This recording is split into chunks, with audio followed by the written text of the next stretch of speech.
You don't have to worry about me. I can take care of myself. If you'd seen the world like I have, you'd know the importance of being prepared. Welcome to Shadow Manor, Mr. Chance. I've been following the lone wolf mythology since I was a young boy. I've studied the way he fights and gets all the way through the city. That's why I like to think of him as less of a myth and more of a legend. Care to let me in on the secret? What are we looking for?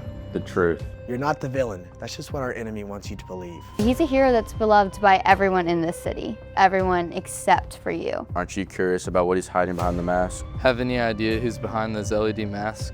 If I did, you think I'd still be here? Do you ever stop and think, what if we're on the wrong side of all this? I'm not paid to ask questions. Play us a song, something classy. It turns out your hero isn't so heroic after all. He's real? I never wanted anyone to get hurt. Sometimes at night, if you listen close, you can almost hear a howl at the moon.